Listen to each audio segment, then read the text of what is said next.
नमस्ते सभी, मेरे चैनल पर वापस स्वागत है। आज मैं कुछ ऐसा करने जा रहा हूं जो हाल ही में मेरे दिमाग में घूम रहा है।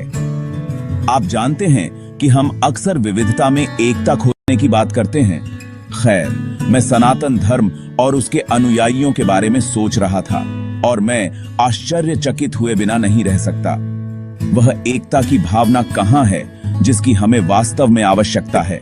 अब इससे पहले कि आप नापसंद बटन दबाएं, मैं स्पष्ट कर दूं, मैं यहां किसी भी धर्म या परंपरा की आलोचना करने नहीं आया हूं। सनातन धर्म अपनी गहरी जड़ों और समृद्ध दर्शन के साथ बहुत कुछ प्रदान करता है, लेकिन आइए इसका सामना करें। कभी कभी ऐसा लगता है कि हम एकजुटता के उस महत्वपूर्ण बंधन को खो रहे हैं जो हमें सभी को एकजुट रखता है। ज्यादा गंभीर स्वर, मेरा मतलब है दूसरे धर्मों को देखें। वे एक दूसरे का जश्न मनाते हैं, चाहे वह अंतर धार्मिक संवादों के जरिए हो, सामुदायिक सेवा के जरिए हो या दयालुता के सरल इशारों के जरिए हो। हमेशा कुछ ऐसा होता है जो उन्हें एक साथ लाता है ना? लेकिन हमारे सनातन धर्म समुदाय में ऐसा लगता है कि एक विभाजन है। जैसे गंभीरता से, आपने आखिरी बार कब कोई पोस्ट देखी थी जिसमें किसी ने किसी दूसरे सनातन धर्म अनुयायी का सच में जश्न मनाया हो? क्या हम इस बात पर सहमत हो सकते हैं कि मेरी मान्यताएं आपकी मान्यताओं से बेहतर हैं वाली बात पूरी तरह से पुरानी हो चुकी है? तो ऐसा क्यों होता है? क्या ऐसा इसलिए है क्योंकि हमारे पास आस्था की बहुत सारी व्याख्याएं हैं? क्या ऐसा इसलिए है क्योंकि हमें दूसरों पर अपनी प्रथाओं को थोपने की जरूरत महसूस होती है? या फिर यह सिर्फ इसलिए है कि हम उस चीज से दूर हो गए हैं जो हमें वास्तव में एकजुट करती है?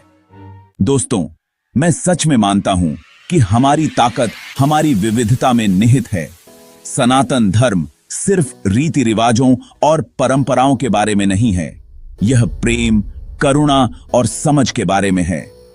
यह बिना किसी लड़ाई में बदले संवाद करने में सक्षम होने के बारे में है। आइए वास्तविकता पर आएं। दुनिया हमें देख रही है। जब हम दूसरे धर्मों को एक दूसरे का समर्थन करते हुए देखते हैं तो हमें एक संकेत लेना चाहिए। अरे चलो इससे सीखते हैं।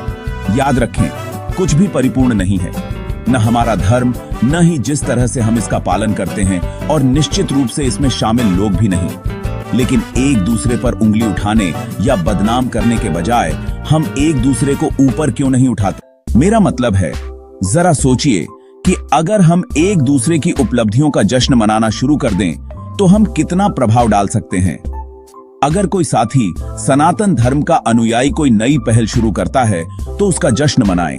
अगर कोई किसी शास्त्र की अलग तरह से व्याख्या करता है तो उससे जुड़ें और चर्चा करें, उन्हें खारिज न करें।